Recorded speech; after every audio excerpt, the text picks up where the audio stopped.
This podcast is a member of the Place to Be Nation family. Visit us at placetobenation.com, the only place to be in your pop culture world. And I will strike down upon thee with great vengeance. And I did not kill my wife, and you don't care. And I believe I can fly, cause I'm the king of the world. From the 90s to nothing, I'll be there. Yippee! Yippee! Yippee! Yippee! Place to Be Nation Pop, welcome to the season. Yippee! Place to Be Nation Pop, welcome to the season. Yippee! Place to Be Nation Pop, welcome to the season finale of 90 to Nothing, Season 1. And, of course, I am your host, Russell Sellers, here with my illustrious and not in a very chipper mood co-host, Sam Neely. Yippee! Hey, let's just get this over.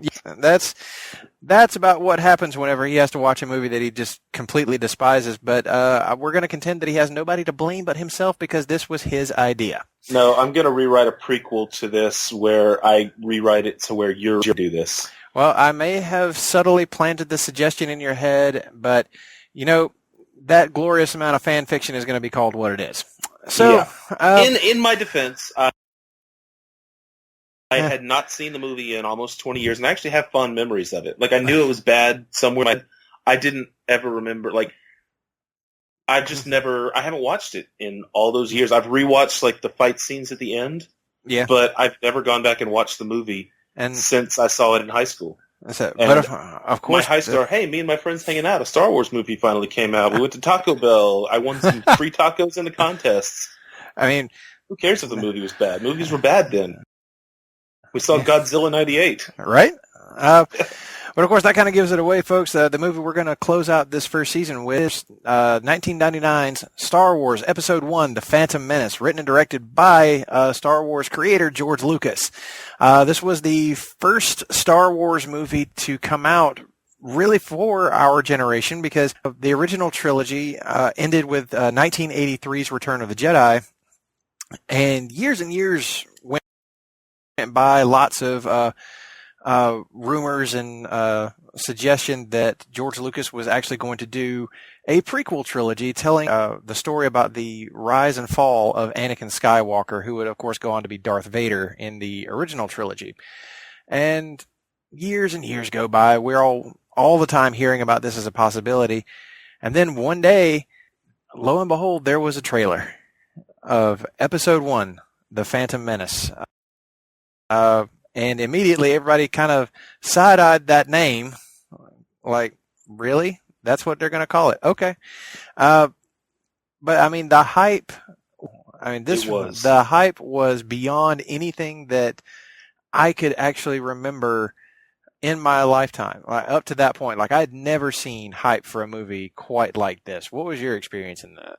It was the same. I mean, you know, I was 15, right there in the Target. Like, I remember my friends and I going to see The Waterboy and trying to make sure we got there 45 minutes early because there was supposed to be a Star Wars trailer. Was there? There wasn't. Oh. So that was a load of bullshit. See, when that happens, like, you hear the trailers attached to this movie and you're like, we're getting there early so I can see this on a big screen. And then the trailers roll and the one you were waiting for is not there. Oh, yeah. So I went home and I downloaded the trailer all up because that was what we had. And we didn't have – the best part is we didn't even have whatever video codec was required to view the trailer. So it would – like the window would show up and it was just gray and it was just the audio. Oh. I was like, well, I guess I'm kind of getting the idea of maybe something Star Wars-y. I had a very similar experience, you know, because it was a QuickTime video. That was the first format that they released this trailer in. Yeah. Through Apple, actually. It was something that Apple got exclusive. And, yeah, we had dial-up at my house, too, and it took forever for this thing to download because they had, for the time, a pretty high-quality rip of the trailer. Yeah. So, yeah. And that was because for a while there, the Apple go-to for watching trailers, too. Yeah, they were. Like, apple.com/trailers was where we would hang out before YouTube was a thing. It was. We watched so many. That's where we found out about movies. I mean, that's how it was back in the day. We didn't have, like, the level of intrusive journalism like we have today. It was, you wait for the fan magazines or like different like shitty fan run websites to post something, and it was a total crapshoot about, you know, whether it was real or not. But I don't think any rumors about episode 1 could match what we actually got. This was definitely not on the level of what a lot of fans had written in their heads, yet all of us had the same reaction to it. We all convinced ourselves that we loved it, and we kept going back and watching it. Some of us went back again and again. But tickets were cheaper then, so that's, you know, yeah, it is what it is. But I mean, I think we can be forgiven for that because it was the first Star Wars movie since '83, and we had grown up with those movies. It was a big part of our childhood. It was, you know, and just years before we had seen Special Edition. Yeah, like the 1997 was the Special Edition version of the original trilogy. I mean, your mileage may vary on those, but I mean that was my first theater experience. So fully the same. And of course, my friend group and we had this whole thing where we were going to pretend to be shocked at the "I am your father" reveal, and we were like, we have to yell out "no" and throw our drinks at the screen. And everybody's like, "No, we'll get kicked out." It's like, oh, we didn't do it. We were a bunch of pussies. Now we have the internet to help us get mad about movies. Yes. Or to pretend to be mad about movies so we can go along with the crowd. Pretty much, yeah. What is the XKCD comic with friends? Yeah. Where you like a movie and then you find out your friends don't like it and then you don't like it anymore. Yeah, you have to pretend to hate it. Yeah. I mean, lest you be excommunicated from your friends group. But, absolutely. Because people can't be friends if they don't like the same movies. Yeah. Apparently that's the thing. If Twitter is truthful, which, well. But in any case, I definitely was there opening weekend for this movie. I was all in on everything about this because, I mean, it looked really fucking cool. And, I mean, a double-bladed lightsaber. You got Liam Neeson and Ewan McGregor playing a young Obi-Wan Kenobi. I was all in on that. I mean, the trailer kind of made it like Anakin was just kind of a ancillary like background character. So you don't see much of him in the trailer, but once he's in the movie, things really, really suck. Yeah, but I mean, I agree with you that once he's in the movie, things really, really suck.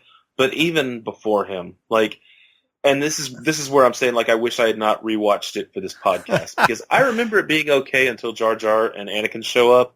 And I went and watched it just earlier this evening, and I was like, "Oh my God, no! It's bad from the start.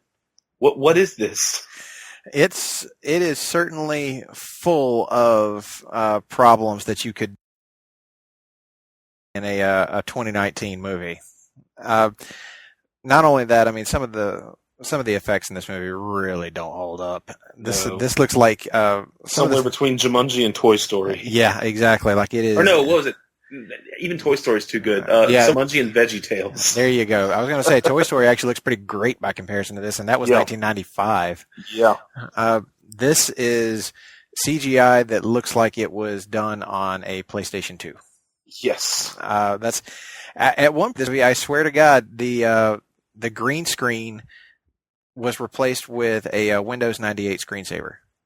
It has to have been, and you know that like they couldn't get the edges right in some places. That's why the Jedi Council is backlit like that. Yeah, because Samuel L. Jackson is missing part of his face. I'm like, they fucked the green screen up there. That's what happened, and then they threw this glow in. Yeah, it looks terrible. And my version of it is actually a special edition of this. That's right. George Lucas didn't just special edition trilogy. He special editioned the prequel trilogy. So if you remember seeing the movie the first time, probably on your VHS copy of it, Yoda was an actual puppet. Yeah. He was I guess a younger looking version of it, but man, he was creepy as hell. That version of the Yoda puppet was really kind of freaky when you looked at him. Well, in this version I'm watching at the moment on Blu-ray, Yoda has been replaced by his CGI counterpart from episodes 2 and 3. Oh, yay, because that's what we need. Yeah, that totally helped the movie. That was the problem, George. That's why your vision didn't come true. No, your vision didn't come true because you were old to play the budding love interest of Natalie Portman, who's probably got about 10 to 12 years on him. Well, I mean,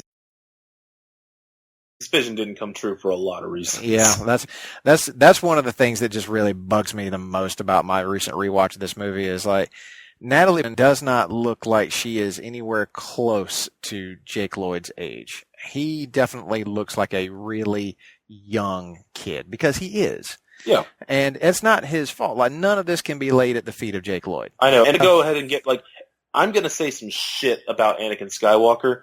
I absolutely do not condone the harassment that kid got after this movie came out. Because it's not his fault. Oh, like, for sure, no. Everyone in this movie is the actor who was put in a bad role.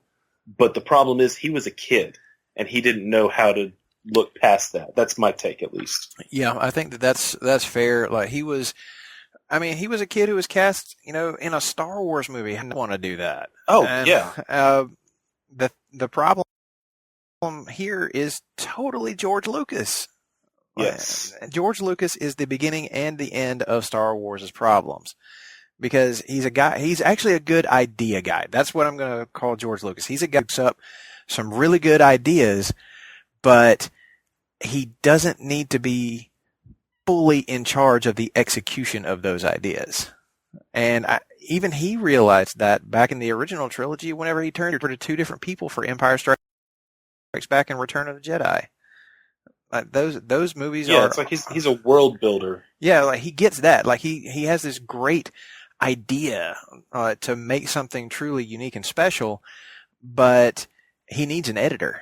Yeah, and then in some cases he needs to realize what's a story and what's not, because we really did get just backstory. And I know the third movie especially is not as bad, but it is still just backstory. And is it something that's necessarily needed to see play out separately? No, not at all. I agree. Like I contend that the third movie is actually pretty bad. I agree, but it was really the first time I walked out of a Star Wars movie in the theater being like, "Oh my god, that was amazing!" Because I'd seen special editions, but I had watched the original trilogy since I was a child. Sure. So there was nothing left to blow my mind about this. I liked this one because it was fun. I liked the second one. I don't remember why. But like I liked it kind of, but then the more I watched it, the more I didn't like it. Or it could have been a thing where everybody else said it was bad, so I changed my mind. But the third one, I did walk out of that theater saying, "Oh my god, that was actually really cool. I really did like that." Yeah, I mean it's the third act of the third film that really like elevates it, because the first two acts are still kind of shaky, but by the time you get to blow up fights and everything, it's actually pretty good. All of that works out and sets us at the beginnings of the original trilogy, or reasonably close to it anyway. But what I remember about that prequel trilogy is I actually have more fun watching episode 1 than I have watching episode 2, even though you could make an argument maybe for episode 2 being a better movie. But I don't know. That's like saying, would you rather be kicked in the left or the right shin? Yeah, I've seen a lot of the hot takes on social media about how episode 2 actually wasn't really that bad. But I don't know. Like, I look back and all I can think of when I try to think about episode 2 is the pigeonhole, like the pigeonholing of fucking Boba Fett, and all of a sudden R2 has just...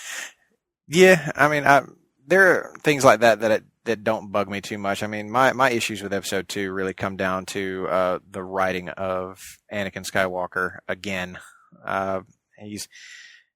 It just worked. Like, none of it worked. And this movie, like, coming back to episode 1, this take on Anakin really just bugs the hell out of me now, like more so than it ever has, because here's this like young kid who is already not going to be that great an actor to begin with, but then you just give him this stilted dialogue that just he gets goes, multiple yippies. Jesus, yeah, that. Oh my god, it is just outrageously dumb. Pod racing scene in this movie doesn't hold up. Oh yeah, for me. honestly, I really think that pod racing scene was put in the movie just so that it could have its own video game, which I haven't played. I could imagine that being fun. I can imagine like a Star Wars based racing game being great. There was a Star Wars game. It was on the Nintendo 64. I remember playing that. It was a pod racing game, yeah. Yes, it was, and it was actually pretty fun. And I feel like this was that was probably that scene was in there for that, and maybe to put something action related in the ended. Hey, we're hanging out on Tatooine forever for some reason, and we brought Jar Jar along off of the ship with us. Yes. Oh my God, the Tatooine stuff. It goes on and on and on. And it's like, man, you really could have cut about 10 minutes out of this and it would have been better. Well, it would have been less painful. But I don't know what else to say for the Tatooine stuff other than, dear God, we just had to come here and reveal that Anakin Skywalker built C-3PO. Of course. Well, totally. That Anakin Skywalker built C-3PO. You have to have Jabba the Hutt announcing a pod race. Yeah. You know, you got to give people the and you know what? When I was a kid in the theater cheered when C-3PO and R2-D2 first met. Yeah, I mean, that's like people clapped. It was yay! Yeah. This thing that we like just started. And that's really what it came down to, because at that time we didn't know any better. And, no. There's really not much to like here outside of I think the final lightsaber duel, but we'll get to that in a little bit, because this movie has a myriad of other issues that we certainly can't gloss over, and it's that I'm not really sure if George Lucas is not pretty racist. Oh, he's and one of the, because I mean I remember hearing the complaints about Jar Jar when it came, and I didn't really understand them. But the more you watch it, the more you see them. If you're in a less aware state of mind, the more you watch it, the more you're like, no, this is pretty bad. But then you get into things like the Viceroy and Watto, and oh my God, it's just, like, he's had aliens in his universe forever. They always speak in some other language. And for whatever, he's got them all doing English in the worst, most stereotypical accents you could think of. Yeah, there are some not so subtle digs at Asians, Jewish people, and certainly black with these horrible caricatures. And then something I didn't know till I was looking at the Wikipedia page, when those complaints came out, he actually said, no, that if you think that that's racist, it means that you're racist. Yeah, that's a defense, George. Yeah. Thanks, George. Yeah, that doesn't really erase the fact that you put in pretty blatant accents. I mean, what else? What other accent would you be doing? Yeah, like what that, and it didn't make sense. Like the Viceroy certainly should have been speaking like some other language, or just I don't know. We can Monday morning quarterback that all day. Oh yeah, and I think he kind of did hear the complaints eventually, because there was a lot less of that in episode 2 and certainly 3. Yeah. Well, Jar Jar, I think he really heard the complaints about, because, I mean, the complaints about Jar Jar were certainly the loudest. Oh, yeah. Well, and the complaints about Jar Jar went far beyond it. Like, there's nothing positive about Jar Jar. Like, nothing at all. The racist complaints were very, very true and accurate, I think. But also, the fact that Jar Jar was just a pointless character that, yeah. He clearly, and I think by his own admission, that he was trying to make his kids laugh, or he wanted to have a character that his kids would giggle over. But the thing is, does nobody giggle over Yoda in his initial scenes in Empire, though? I think that they do. I do. I mean, that was the point of Yoda as well. Like he was like, the funny character that, we're going to flip the script on you, and he's actually super important. Yeah, you can have comic relief that doesn't come from funny guy. Yeah, I mean, C-3PO was also one fans complained about in the original film, and saying that he was annoying or whatever, but now he's kind of a staple of Star Wars. That's something that Jar Jar is never going to be. At least I can't imagine him ever being that important to anybody ever. He's terrible. I mean, I do have a Jar Jar keychain, but more just because it's the only keychain I've ever had that didn't just break and fall off. Well, I don't know what that says about Jar Jar, but I can tell you one thing that Jar Jar ain't. He ain't a Sith. Oh God, no. But that was whatever. Like, I don't even care. Like the fan theories, like I honestly, and I don't know why either. I guess because I just have stopped caring about Star Wars fan theories as much. I guess maybe because they wiped the extended universe, because I was like, well, I don't know what's going on in Star Wars because I don't read all the books. And then they came back, a few years ago and like, well, doesn't matter. Those are gone. Yeah, the extended universe just was what it was. But, I mean, it was kind of glorified fan fiction. And honestly, I think the Star Wars universe is better off without it. The real problem with the extended universe is that there were so many different avenues of it, and it didn't actually agree with itself. Yeah. You couldn't tell what the continuity actually was because there was just so much happening and nobody actually talked to each other. So having Star Wars back now, like in a set that ignores all of that, I think is better for everyone. But one of the stupidest things I ever heard was, Jar Jar is a Sith Lord, and that explains why he's such a bumbling idiot and all these bad things happen around him. I'm like, no, he's just a pretty poorly written character from George Lucas. And, we can stop trying to justify his existence with all of these like cockamamie theories and just accept the fact that he sucks, and this movie also sucks. Yeah. I think that's a lot easier. It doesn't mean that Star Wars as a whole sucks if one of the movies is bad. No, not at all. I mean, you can have a bad movie in a series and the series still overall be, very worthwhile. And I think Star Wars is a prime example of that. He's actually got a couple of movies I think are pretty terrible. But as Star Wars is still really great. And, I'm looking forward to seeing what else people do with this series. Yeah, and because we have however many more coming out now. Yeah, it's like we're going to continue on with Star Wars. I hope it outlives. I think it will, because if it can survive this, it can survive anything. Now, one thing that does not bug me about this movie are the two actual leads, Liam Neeson playing and Ewan McGregor playing a young Padawan named Obi-Wan Kenobi. So these two, I actually think, were maybe the only two in the movie really trying something out of this material, as best they could anyway.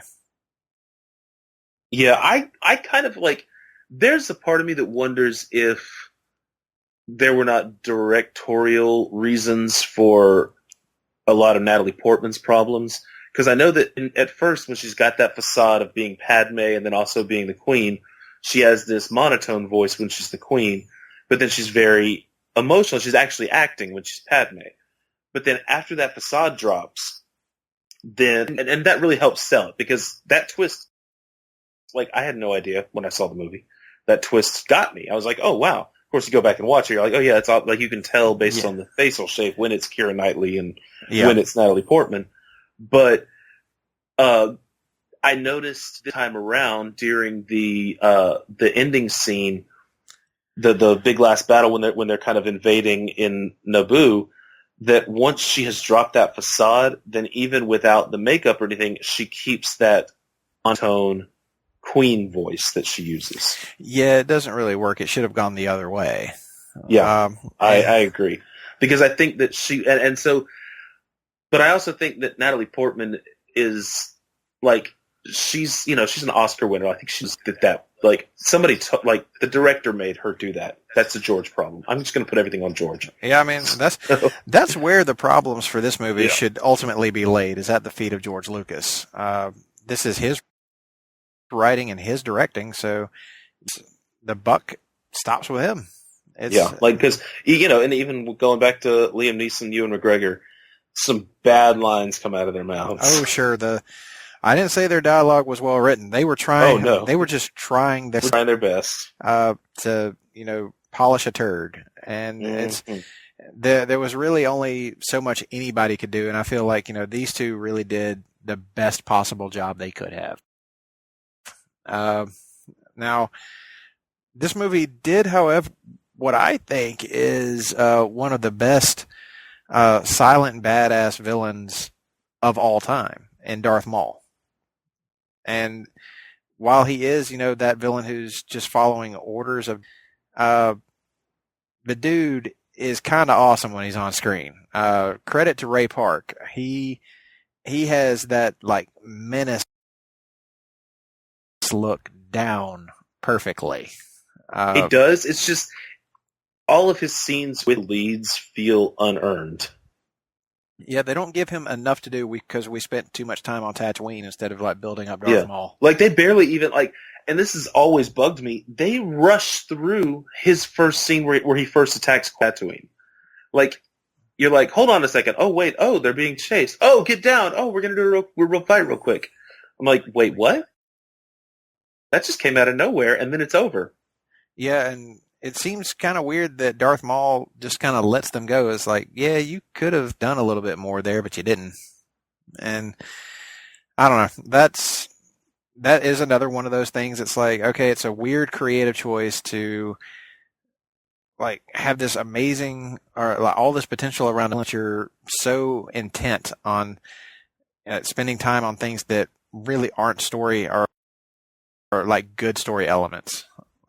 Do I care about any of Anakin's little friends here?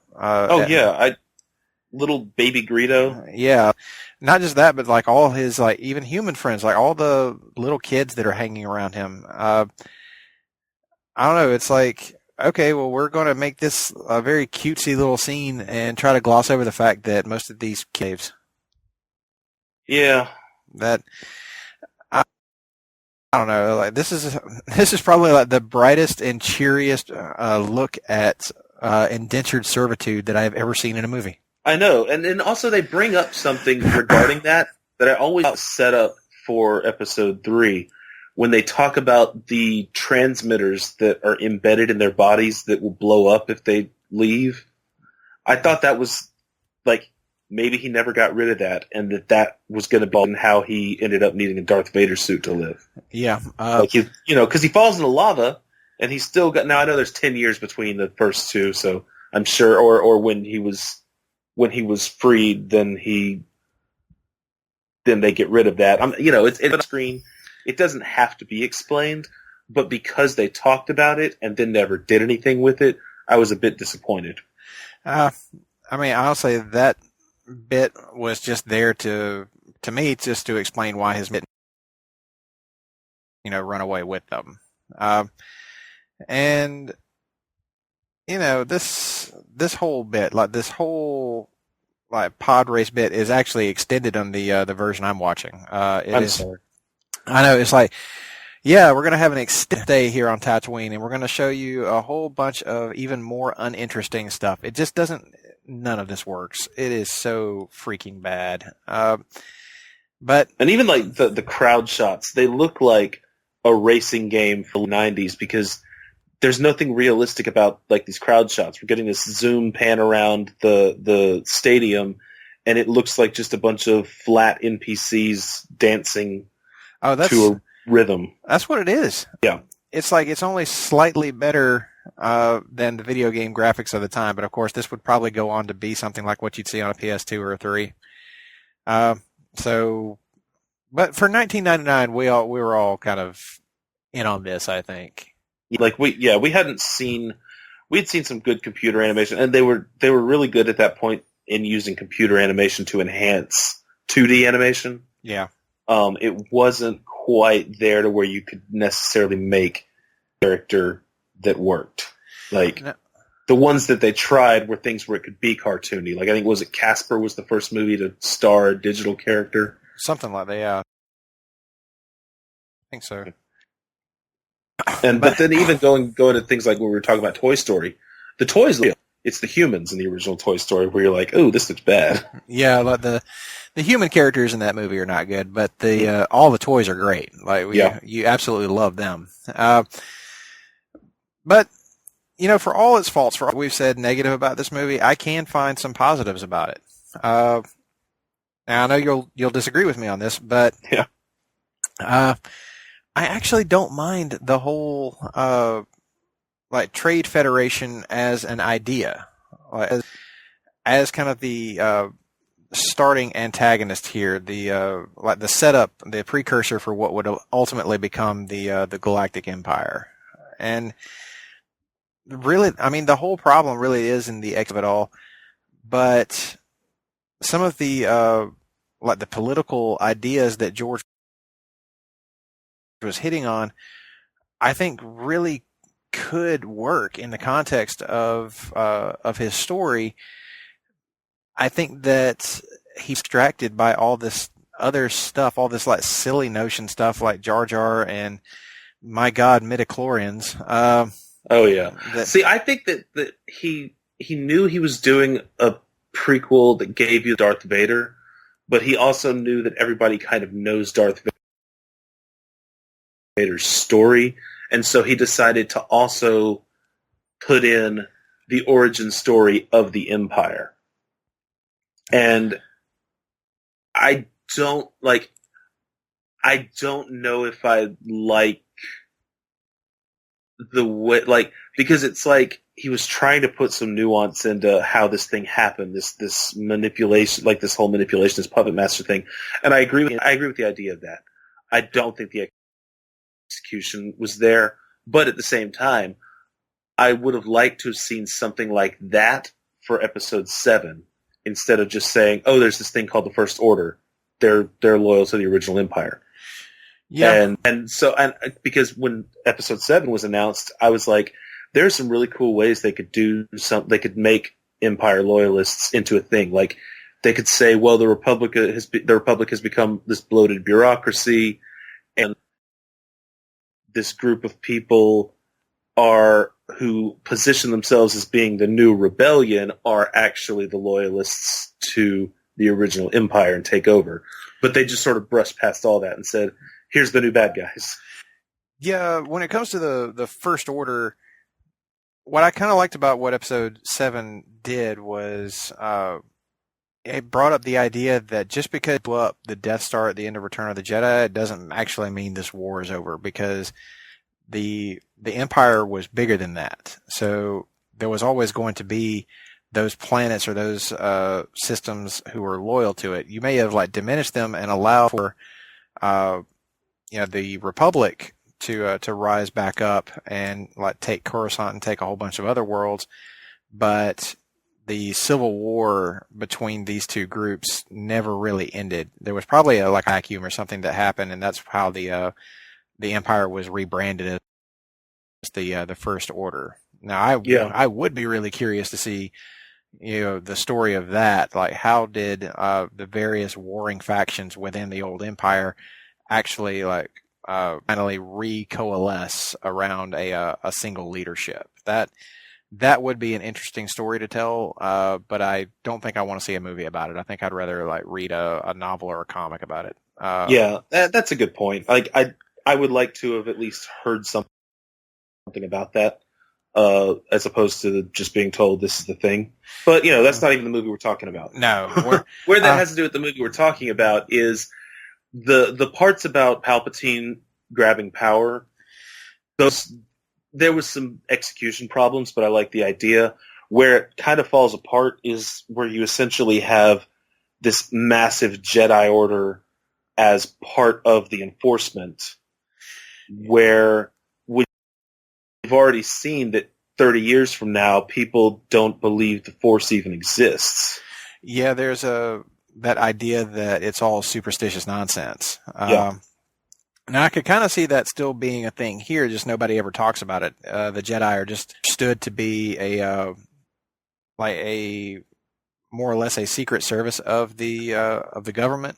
Yeah, and I think that would if they had made them out to be more like a secret society as opposed to essentially a giant official state religion that trains the Secret Service. Yeah, that's what they come off as, and you don't really see the training of the young ones until maybe episode 3, honestly. Or maybe no, a little bit in episode 2. That's right. Yeah, you Lost do see the Planet, Mr. Obi-Wan has. That's right.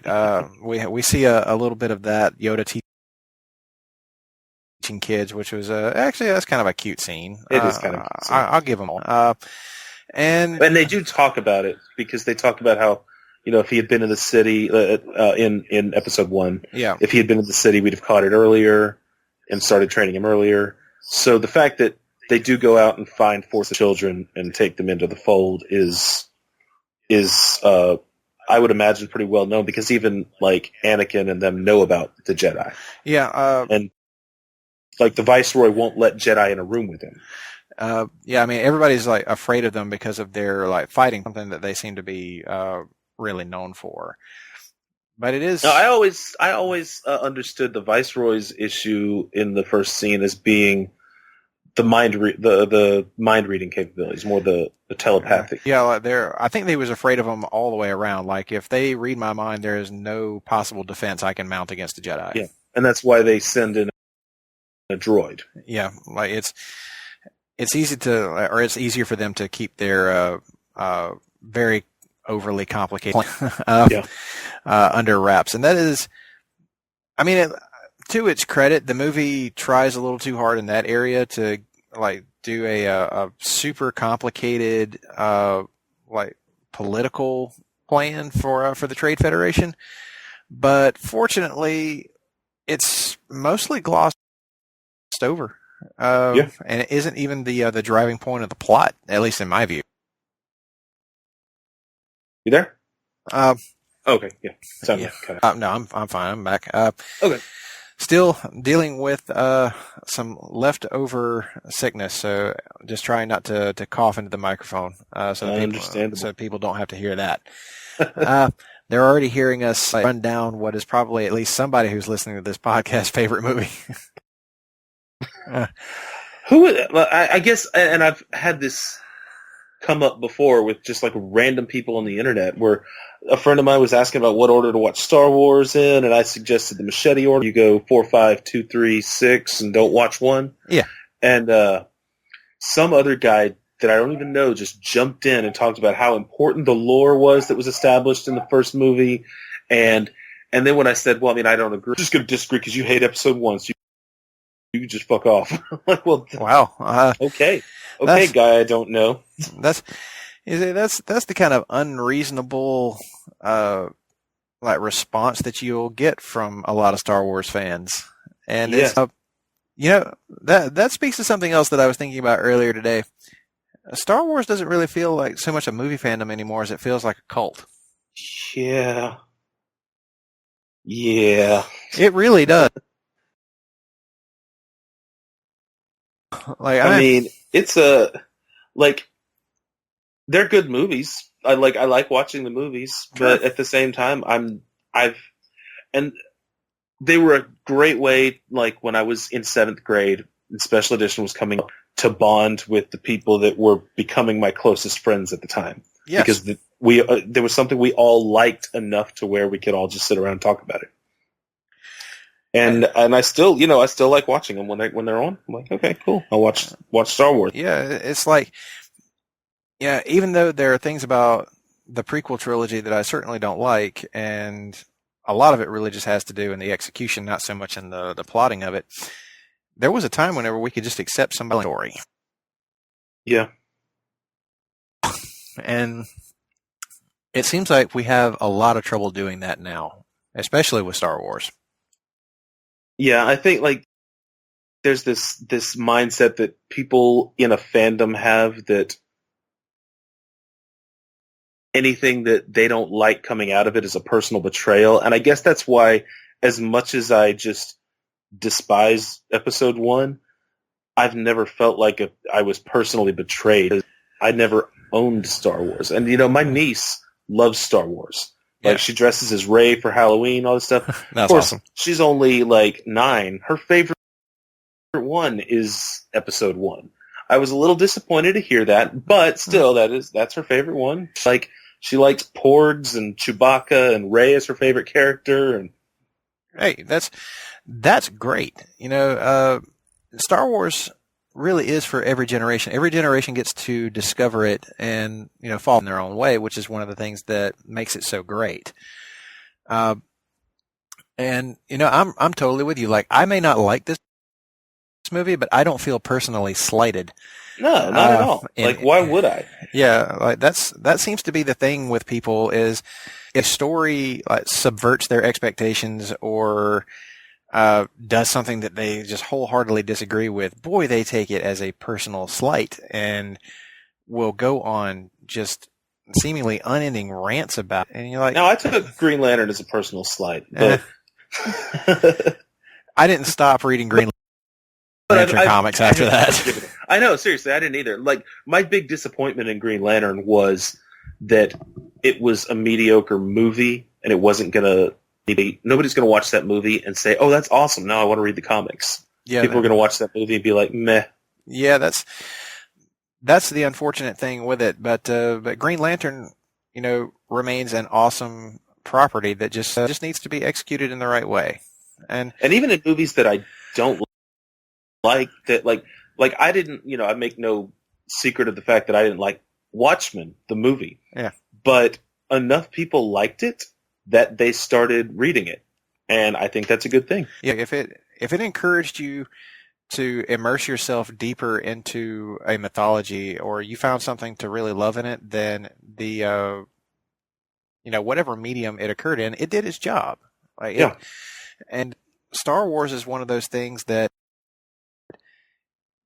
I feel like it comes along and it appeals to you at the right time in your life. Like, if you experience it and you love it for whatever reason, then stay in it, love it. Like, Star Wars really is for everyone. I think there is something for everyone in it. Yeah. I can even find things to like in the prequel trilogy. Even here in Episode 1. Even in Episode 1. The big one that I think that we talk about is always the lightsaber duel at the end. Yes, like, Duel of the it's Fates. phenomenal.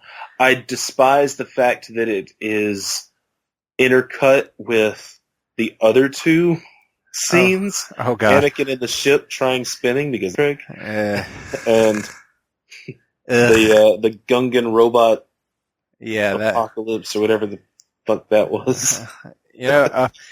Of those two things, I would rather watch the Gungans versus the droids than I would to watch that dogfight. Because dogfight is the single worst one in all of Star Wars. Yes, it is. It is It's painful to watch.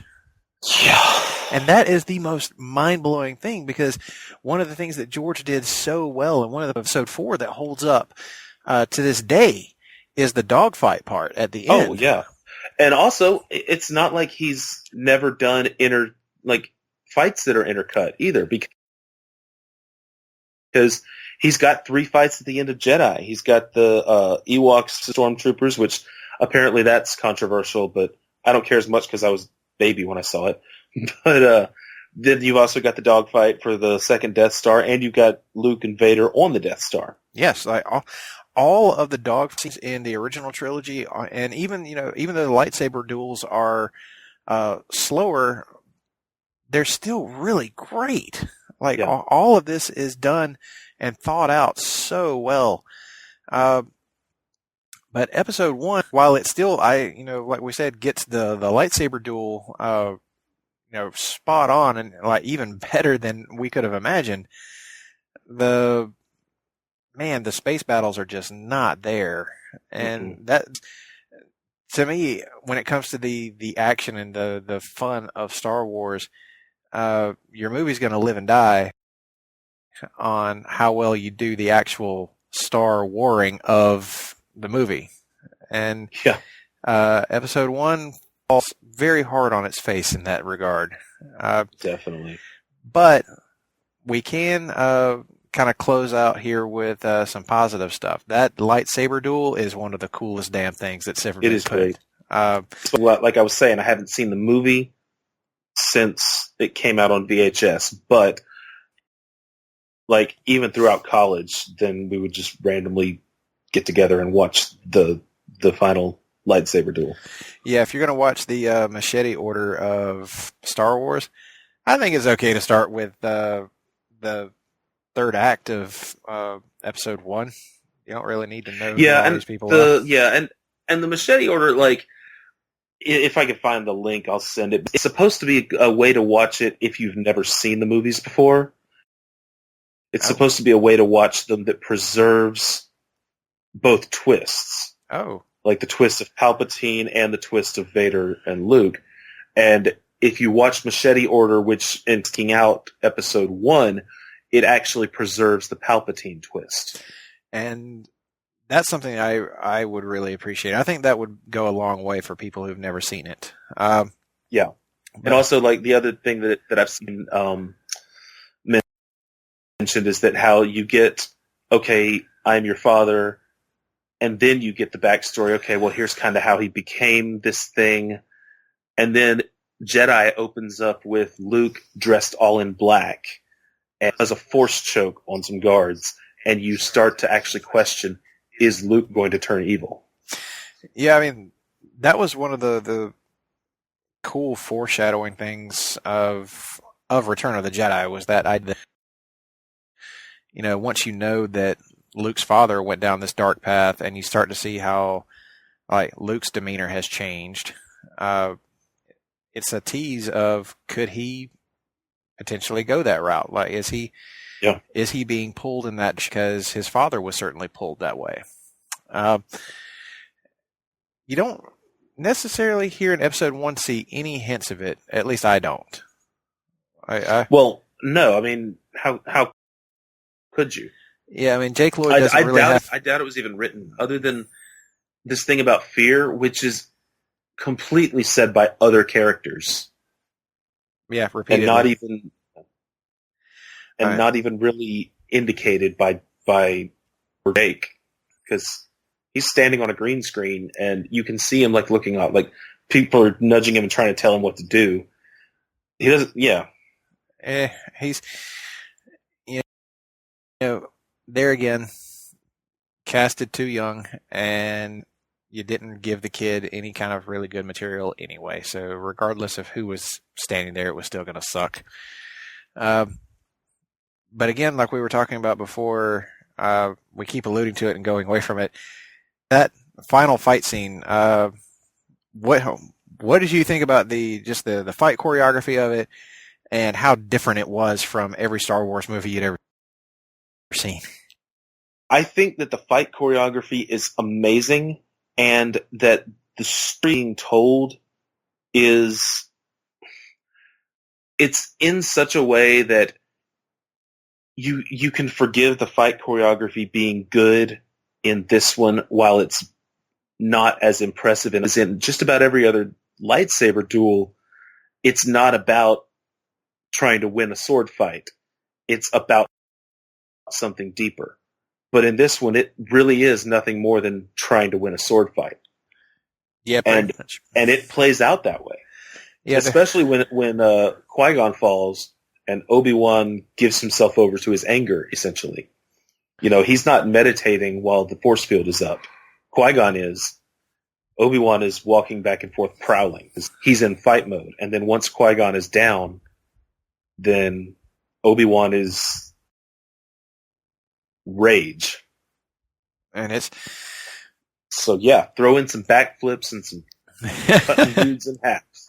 And I didn't see a fight scene like that, or at least I don't recall one. Certainly never in Star Wars. So it was some mind-blowing stuff. It also does show it, like it does kind of foreshadow this change to who Obi-Wan is, because he actually dies. It's in a lightsaber duel where he turns off his saber.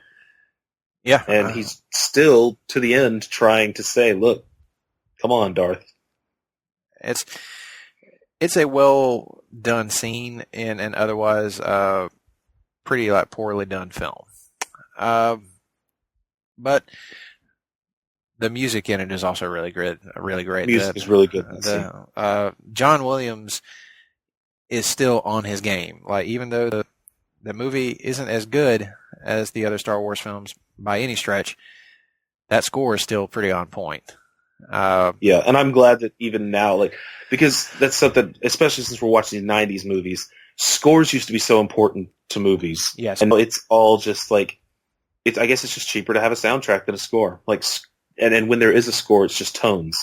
Like, that was something when I was listening to Avengers Endgame, I realized there are distinct going through this that even more so than the other Avengers movies that I liked getting back to that. And the new Star Wars movies do the same. Yeah, they're scored very well. Like, I love the music that's been written for the new trilogy. Really excited for Rise of the Skywalker. I think that one's. Yeah. But I say that as somebody who unabashedly loves The Last Jedi. I do too. I don't care what people say. I don't either. I think it's a really well done film. But that being said, unfortunately for us, we're closing out this season on a bad movie, and that's okay because we do actually have a special guest. Oh, yeah. Uh-oh. I actually have with me here young Anakin Walker. Oh, dear God. And he's going to tell us about kind of some of the things we've got going on Place to Be Nation Pop. Oh, no. Anakin, you want to take it away? Well, yes, sir.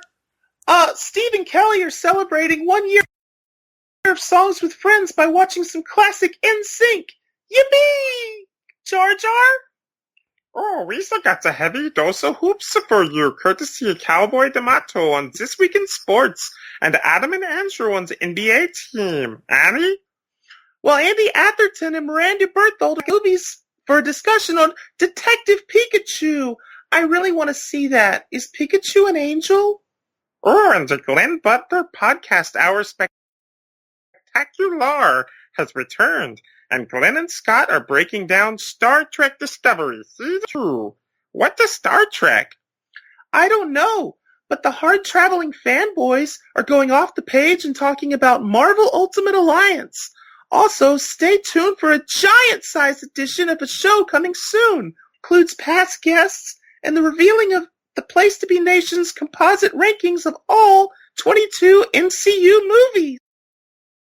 Yippee! I don't know who invited Jar Jar to this. I apologize to the listening audience. I gave Anakin a +1, and I thought he'd bring Padme. Once again, he completely fails. Yep. But what doesn't fail is the other side of the PTBN feed, the PTBN rest feed, because there's a lot going on over there as well. JT and Chad are back in the Wrestling War Zone as they discuss what was going on in WWF and WCW during the week of January 8th, 1996. In the fourth episode of Row 1, Seat 1, Ben chats his buddies Tommy and Gator as they talk about Gator's recent experience of promoting an independent show in the Washington, D.C. area. Scott and JT welcomed in Jambalaya Jake Williams to break down the April 89 Madison Square Garden house show featuring a big WrestleMania main event rematch. Man, I really could go for some jambalaya right now. Just throwing that out there. Right? Like I'm hungry. Yeah. And finally, Scott Scolo, Nate Milton, and Steve Willie have previews of Money in the Bank and Double or Nothing, as well as another classic TNA pay-per-view recap on the newest edition of Main Event. You can check out all of that on the wrestling feed, as well as check out all our social media message board at www.bigelow34proboards.com for information on joining the GWWE pay-per-view and TV match best ever project. Get on that conversation today. Start researching your lists. And with that, I got one more special guest. He just wants to point out, he wants to tell us how mad he is that he wasn't in this movie. Okay.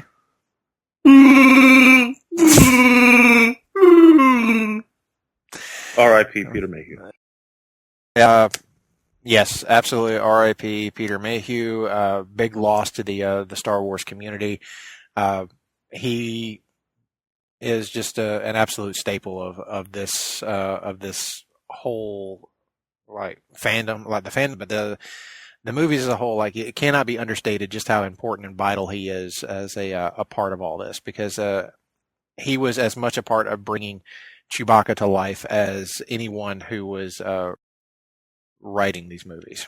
Oh yeah. He will be missed, but we will never forget him, because we're always going to be introducing future generations to the absolutely wonderful Chewbacca. So, with that, I guess we can tell the folks at home a little bit about what's going to be coming up with this show. We made a decision to kind of stop here for a little bit and go seasonal with this show. But the good news is, folks, it's not going to be that long of a hiatus. We're actually planning to come back in December of this year. And when we come back, you're going to be getting 2 episodes a month rather than just 1, because we are going to record like a whole bunch of episodes in the off season. We don't have to tell people our secret of how we're going to do it. Well, they can just assume that we work really hard. Well, we do. It'll still be a lot of work because we still got a lot of movies to watch. But Yeah. But when we come back, we decided to adopt a little bit of a theme to give us a little bit more organization in this show going forward. So when 90 to Nothing comes back, we are going to have nothing but movies from the year 1990. And each subsequent season, we will be going year by year. Until, of course, we run out of years, and then we come up with other ideas. But since we'll have like at least 10 seasons there to with of going year by year, I think we'll be okay for a while. I think so too. So we're gonna come back, and I think we kind of decided what our first movie is going to be, didn't we? We went through a list. Did we straight up decide? It's not that Captain America one, is it? No, I didn't think so. No, we're not doing that. We're not doing that yet. We'll eventually get to that. Like we'll touch on 90s superhero movies, and I think eventually maybe even 90s sequels to 80s movies, or 90s sequels to 70s movies. That happens sometimes too. But Oh yeah, it does. what we'll be getting into, we kind of like the idea of doing a Christmas theme thing. So 1990 had Edward Scissorhands. It's true. So we'll be diving into that one first on the very first episode of season 2, and then we will just be going through some of our favorite hits and probably some misses from the year 1990. So we hope you guys will come back for that. And in the meantime, go back and listen to all the episodes already recorded this show. We had a lot of fun talking about this stuff for this first season. And we're really looking forward to season 2, and hope you guys are going to come back and join us for that one.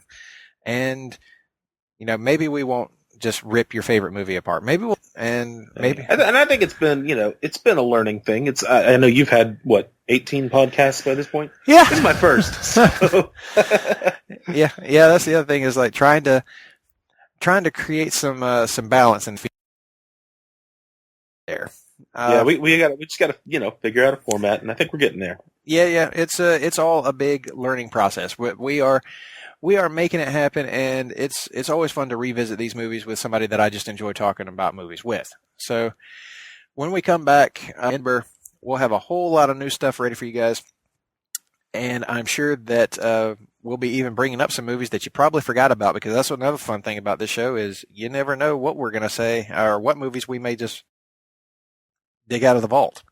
Yeah. So, Russell, where are you on the internet? People can find me on Twitter and Instagram at Russell_Sellers. Where are they going to find you on the internet? They're going to find me on Twitter and Instagram at Mr. Woodles. There you go. Go give us a follow. We have all sorts of fun stuff. I post nothing fun. That's not true. He's fun all the time. He has a great Twitter feed, folks. You guys got to follow that stuff. He says some really outlandish stuff sometimes, but it's still funny. Sometimes I just retweet Russell, though. Yeah, he does that too. But I don't know if anybody's getting anything out of that. I'll get something out of it because you're going to retweet me, and I'm all for it. That's right. You can look at your. I lost the word. We'll leave that to people what I'm looking at. Insert awkward lightsaber joke here. But anyway, we've determined that Star Wars Episode 1 Phantom Menace is a terrible movie. You should never watch it. Watch it if you want. I'm not going to tell people they can't watch a movie. Yeah, unless you just want to. Watch it if you want to. But I wish that I had not watched it, and then I could just remember it as a fun movie I saw as a kid. Yeah. Probably won't be rewatching it anytime soon after this myself, but it's always fun to go back and revisit even the terrible movies of our childhood. And we're going to do some of that next season, but I think we're also going to be picking out some movies that we genuinely loved as well. So with that, we will see you all next season on 90 to Nothing. Thank you for joining us this first season. Have a great one. Yippee! Promotional consideration paid for by the following. PlayStation Nation's Justin Rosero and Chad Kimball here. We want to let you know that we have a ton of great podcasts available to you on iTunes, Stitcher, Google Play, and PlayStation.com, and we now offer them to you on 2 great feeds. On the PlayStation Wrestling feed, we bring you the Mothership, the Place to Be podcast, Main Event, Survey Says, Wrestling Warzone, a Monday Night Wars podcast retrospective, No Holds Barred, Jeff Learns Wrestling, and our monthly pay-per-view reaction shows. On top of that, we're also dipping into the vault, re-releasing the entire catalog of where the big boys play for your enjoyment. And in addition to these full-length shows, we also deliver special network pod blasts on topics old and new. The Place to Be Nation Pop feed is loaded with great content, offering such tremendous shows covering the land of pop culture, such as Geek and Sassy, Talkin' Pop, the Glenn Butler Podcast Hour Spectacular, Sunday Groove, PTB in Play, Freak Out Drive-In, Songs with Friends, Looking Forward, Looking Back, and Lucha Undead, as well as a veritable podcast heaven for comics fans with the hard-traveling fanboys, Sellers Points, Conversation Comics, DC Post-Crisis Management, Marvel Age, and Marvel Age Masterclass, plus weekly pod blasts that cover the gamut of comic topics. The feed is also filled with insightful sports content, including the NBA team, This Week in the NFL, and more. And you can find all these current shows, plus archives of our past podcasts, including The Kevin Kelly Show, as well by subscribing to both feeds on iTunes. And while there, be sure to rate and leave feedback as well.